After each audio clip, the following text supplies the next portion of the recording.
चाहे तो वली की निगाह पहुंचती है, वो समझ जाता है कि इस सामान को, इस गोश्त को, इस मछली को, इस सालन को हराम पैसे से खरीदा गया है कि हलाल पैसे से खरीदा गया है। वली की निगाह वो होती है, वो समझ लेता है कि ये हराम है या हलाल है। गौसे पाक फरमाते हैं, खुद गौसे पाक की ज़ुबानी सुन लेते हैं। हम कहे तो क्या, हम तो मुफलिस हैं, सरकार गौसे पाक के गुलाम हैं। सरकार गौसे पाक फरमाते हैं, नज़र तो इला बिलादिल्लाहि जमा, नज़र तो इला बिलादिल्लाहि जमा का खरदलतिन अला हुक्म इत्तिसाली। गौसे पाक फरमाते हैं, सारी दुनिया को, अल्लाह के शहरों को मैंने देख लिया। अब आप बताओ, यहाँ से बैठे बैठे बुधवाचक देख सकते हो? नहीं देख सकते हो। यहाँ से बैठे बैठे मंडरो नजर आएगा? नहीं आएगा। भगैया नजर आएगा? नहीं आएगा। यानी आपके आंखों की हद जहाँ तक है, उस हद से वो मकान बड़ी है, आप उसको पहचान नहीं सकते हैं। पहचान में जल्दी क्या कहते वो नहीं आ सकता है। तो सरकार फरमाते हैं गौसे पाक कि मैंने अल्लाह के शहरों को देख लिया। अब जब शहरों को देख लिया तो शहरों की कैफियत को भी देख लिया। इंसान को हजरत गौसे पाक ने देखा कि ये पापी है या नेकोकार है या गुनाहगार है। वली की निगाह छुपती नहीं है। जब गौसे पाक का ये आलम है कि दुनिया के अल्लाह के शहर जो बने हुए हैं, उन्होंने नाम नहीं लिया है कि फला फला शहर को देखा है। बिलादिल्लाह जमा है, और बिलाद के साथ जमा की ताकीद है, और ताकीद मुअक्कद जहाँ होता है वहाँ पर मुक़य्यद नहीं कर सकते हुक्म को। यानी हज़रत गौसे पाक ने अल्लाह के शहरों को देख लिया। अल्लाह पाक ने तो 18,000 दुनिया बनाए हैं, 18,000 दुनिया। एक दुनिया में इंसान है, एक दुनिया में हवा है, एक दुनिया में बर्फ है, एक दुनिया में पानी है, एक दुनिया में जिन्नात हैं, एक दुनिया में कीड़े मकोड़े हैं, और अल्लाह की पैदाशुदा मखलूक हैं। तो हज़रत गौसे पाक ने अल्लाह के शहरों को देख लिया, अल्लाह की पैदा की हुई चीज़ों को हज़रत गौसे पाक ने देख लिया। और आगे फरमाते हैं कि खरदलतिन अला हुक्म इत्तिसाली, मेरी हथेली पर सारी दुनिया की मिसाल ऐसी है कि जिस तरह राई के दाने को हथेली पर रख दिया जाए तो रखने के बाद इंसान को सारे तरफ से उस राई के दाने की हकीकत मालूम हो जाती है। इसलिए गौसे पाक रज़ी अल्लाह ताला ने फरमाया, हमने अल्लाह के शहरों को देखा, और अल्लाह के शहर हमारे नज़दीक उसकी हकीकत ये है कि उन शहरों को मैंने ऐसा देखा कि जैसे इंसान अपनी हथेली पे राई का दाना देखा। तो गौस पाक की ये हालत है, ये इंसान की बुराई पर भी निगाह रखता है, और नेकी पर भी क्या कहते हैं नजर रखता है।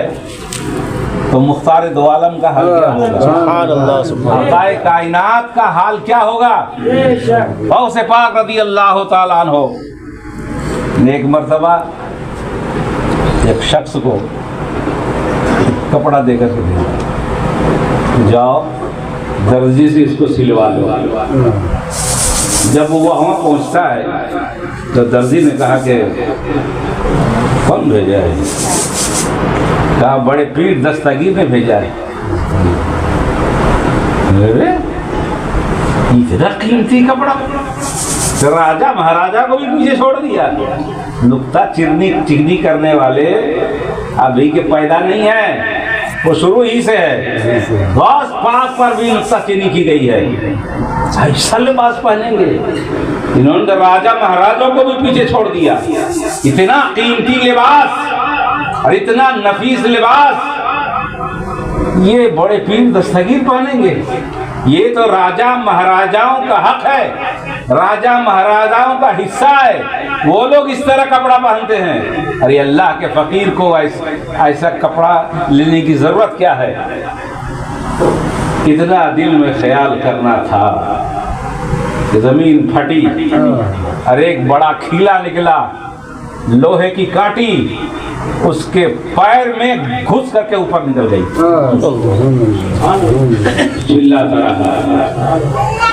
چلاتا رہا، لوگوں نے بہت کوشش کیا کہ اس کانٹی کو نکال لیا جائے۔ کانٹی کو کیا نکالو گے؟ غوث پاک کی گسائے بھی کانٹی تھی۔ غوث پاک کے بارے میں جو شکایت کر رہا تھا، جو غیبت کر رہا تھا، اسی غیبت کو اللہ تعالیٰ نے ایک کانٹی کی شکل میں بدل دیا۔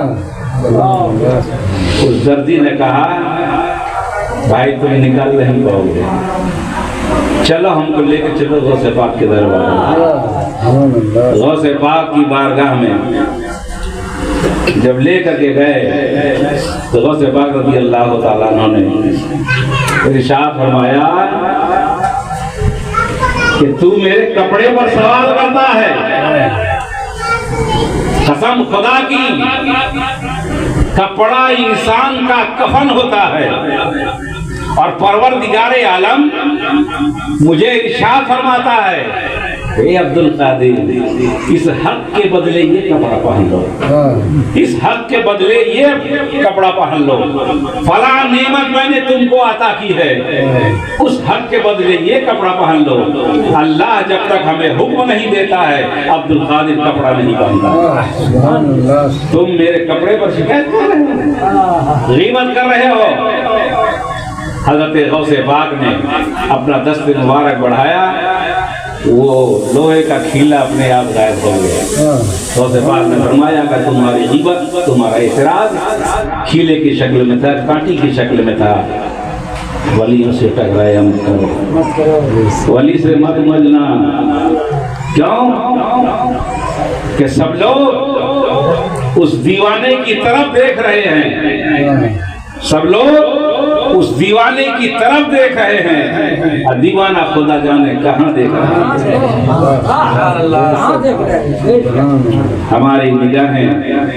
ہماری نگاہوں کی حد جہاں تک ہے، اولیاء اللہ کی ابتدا اس بارڈر سے آگے ہے۔ درود پاک پڑھیے، اللہم صلی علی سیدنا مولانا محمد وعلی آل سیدنا مولانا صلی علیہ صلاۃ و سلام علیک یا رسول اللہ، صلاۃ و سلام علیک یا حبیب اللہ، صلاۃ و سلام علیک یا نبی اللہ۔ آج بس اتنا ہی، انشاءاللہ تعالی پھر کبھی اگر موقع ملا تو آپ کے سامنے حاضر خدمت ہوں گا۔ دیگر گروہ ہے جہاں تاروں کی گردش تیز ہے ساقی، دیگر گروہ ہے جہاں تاروں کی گردش تیز ہے ساقی، دل ہر ذرہ میں غوغائے رستہ تیز ہے ساقی، نہ اٹھا پھر کوئی رومی عجم کے لالا زاروں سے، وہی آب و گلے ایران وہی تبریز ہے ساقی، نہیں ہے نا امید اقبال اپنی کشتے ویران سے، ذرا نم ہو تو یہ مٹی بہت زرخیز ہے ساقی۔ ہمارے نبی کے مسلمانوں بہت یہ خوش نصیبی ہے کہ آپ حضرات میلاد سننے کے لیے تشریف لائے۔ عام طور پر لوگ کھانے کی جب دعوت ہوتی ہے تو لائنیں اور قطاریں بن جاتی ہیں، لیکن میلاد میں لوگ کم آتے ہیں۔ ماشاءاللہ یہاں کا ماحول ہمارے امام صاحب نے اس طرح بہتر سے بہتر بنا دیا ہے کہ لوگ میلاد میں بھی آتے ہیں، علماء کے اقوال بھی سنتے ہیں، بزرگوں کا سانحہ بھی سنتے ہیں، بزرگوں کے واقعات بھی سنتے ہیں۔ اللہ پاک جل شانہ اپنے حبیب صلی اللہ تعالیٰ علیہ وسلم کے صدقے طفیل میں، اولیاء کرام کے صدقے طفیل میں ہم سب کی خطاؤں کو معاف فرمائے، اور جنت الفردوس میں ہم سب کو اعلیٰ سے اعلیٰ مقام عطا فرمائے۔ کھڑے ہو جائیے۔